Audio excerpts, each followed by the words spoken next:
Accountancy Onam exam വിചാരിച്ചതുപോലെ എളുപ്പമായിരുന്നില്ല, average ആയിരുന്നു, അല്ലെങ്കിൽ ടഫായിരുന്നു, അല്ലെങ്കിൽ ഭയങ്കര ടഫായിരുന്നു എന്ന് ചിന്തിക്കുന്ന ഒരാളാണെങ്കിൽ നിങ്ങൾ ഈ വീഡിയോ കണ്ടിരിക്കണം. നിങ്ങളുടെ സുഹൃത്തുക്കൾക്കും അയച്ചു കൊടുക്കുക. നിങ്ങൾക്ക് എങ്ങനെയായിരുന്നു എക്സാം എന്ന് ആദ്യം കമന്റ് ചെയ്തേ. ഓക്കെ, എടാ ഇനി എനിക്ക് പറയാനുള്ളത്, അക്കൗണ്ടൻസി ബുദ്ധിമുട്ട് നിങ്ങൾക്ക് ആദ്യമായിട്ടാണ് അനുഭവപ്പെടുന്നത് അല്ലേ? +1 ചില എക്സാംസ് അക്കൗണ്ടൻസി ഇങ്ങനെ കുറച്ച് ബുദ്ധിമുട്ടായ രീതിയിൽ വന്നിട്ടുണ്ടായിരുന്നു ക്വസ്റ്റ്യൻ. പക്ഷേ ആനുവൽ എക്സാം എത്തുമ്പോൾ എന്ത് ചെയ്തു? അതങ്ങില്ലാണ്ടായില്ലേ, എളുപ്പത്തിൽ എഴുതാൻ പറ്റി. അപ്പൊ സാർ അങ്ങനെ +2 അങ്ങനെ ആയിരിക്കും? അപ്പോൾ അതായത് ആദ്യമൊക്കെ ബുദ്ധിമുട്ട്, പിന്നെ ആനുവൽ എക്സാം എത്താകുമ്പോൾ അങ്ങനെ മുഴുവൻ അങ്ങ് മാറുക, അങ്ങനെ തന്നെ ആയിരിക്കും +2? ഒരു ഉറപ്പുമില്ല. ഓക്കെ, സത്യസന്ധമായി പറഞ്ഞാൽ ഒരു ഉറപ്പുമില്ല. സാർ അപ്പൊ എങ്ങനെയാ സാർ ഈ അക്കൗണ്ടൻസി എന്ന സബ്ജക്റ്റിനെ നമ്മൾ എപ്പോഴും ഈസി ആക്കുക? ഞാൻ ഇപ്പോഴും പറയുന്നു, ഒരു 10% കുട്ടികൾക്ക് അക്കൗണ്ടൻസി എങ്ങനെ എക്സാം വന്നാലും ഈസി ആയിരിക്കും. എങ്ങനെ എക്സാം വന്നാലും ഈസി ആയിരിക്കും.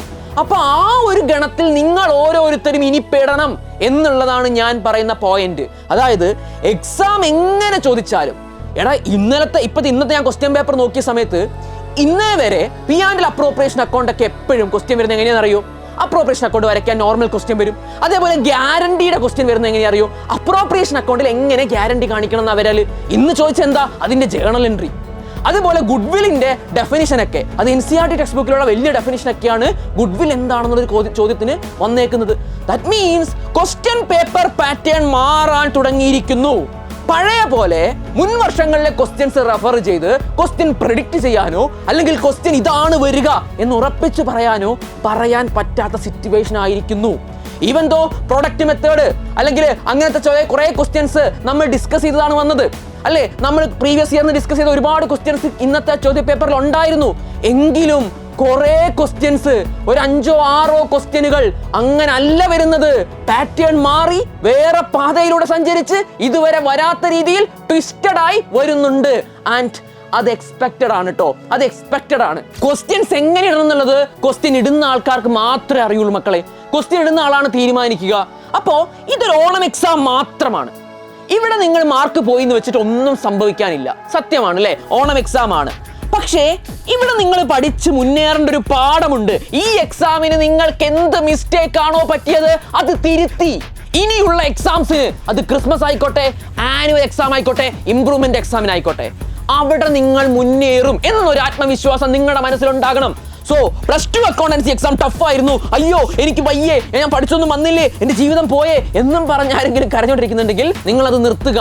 കൂടുതൽ ആളുകൾ എന്താ ചെയ്യുന്നത്? അക്കൗണ്ടൻസി എക്സാമിന് തലേ ദിവസം ബുക്ക് എടുക്കും, യൂട്യൂബിൽ കയറി 2 ലൈവ് കാണും, അത് മാത്രമാ ചെയ്യുന്നല്ലേ. പക്ഷെ അത് റിസ്ക് അല്ലേ?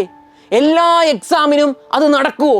കാരണം ഞാൻ മാത്രമല്ല, എല്ലാ ഫാക്കൽറ്റീസും, അത് എല്ലാ സബ്ജക്റ്റിൻ്റെയും ഫാക്കൽറ്റീസ് ആയിക്കോട്ടെ അല്ലേ, അവർ 100% പറയുന്ന ക്വസ്റ്റ്യൻസ് എങ്ങനെയാണെന്നറിയോ? ഇതിനു മുമ്പ് കണ്ടുവരുന്ന ക്വസ്റ്റ്യൻസ് അല്ലേ, ഇതിനു മുമ്പ് പരീക്ഷയ്ക്ക് ചോദിച്ചു വരുന്ന ക്വസ്റ്റ്യൻസ് ഇങ്ങനെയാണ് ചോദിക്കാറുള്ളത്. അപ്പൊ ഇപ്പോഴും അങ്ങനെ ചോദിക്കൂ. അല്ലാതെ നമുക്ക് എന്ത് ചെയ്യാൻ പറ്റില്ല? മാനത്തുനിന്ന് കറക്റ്റ് എടുത്ത് ഇപ്രാവശ്യം ഇങ്ങനൊരു ടിസ്റ്റ് ഉണ്ടാകും എന്ന് പറയാൻ പറ്റില്ല. അപ്പൊ അങ്ങനെയുള്ള ടിസ്റ്റുകളെ വരെ മറികടന്ന് അക്കൗണ്ടൻസി എക്സാമിൽ പ്രോ ആകണമെങ്കിൽ നിങ്ങൾ ഇനി മുതൽ ഘട്ടം ഘട്ടമായി പഠിക്കണം. Still you have time. ഇനി ഇഷ്ടം പോലെ സമയമുണ്ട് നിങ്ങൾക്ക് ഇതിൽ മാസ്റ്റർ ആകാൻ. നിങ്ങൾ റെഡി ആയിരിക്കണം, കൃത്യമായി പഠിക്കണം. ഞങ്ങളുടെ കൂടെ ചേർന്ന് പഠിക്കുകയാണെങ്കിൽ ഞങ്ങളുടെ ബാച്ച് താഴെയുണ്ട്, അതിൽ നിങ്ങൾക്ക് ഫോം ഫില്ല് ചെയ്യാം. പക്ഷേ നിങ്ങൾ ഒറ്റയ്ക്കാണെങ്കിലും ഞങ്ങളുടെ കൂടെ ചേർന്നിട്ടാണെങ്കിലും ആത്മാർത്ഥമായി പഠിച്ചോ മക്കളെ. ഇനി നിങ്ങളുടെ പഴയ കളികളൊന്നും നടക്കില്ല. പാറ്റേൺ മാറി വരിക. മനസ്സിലാക്കുക.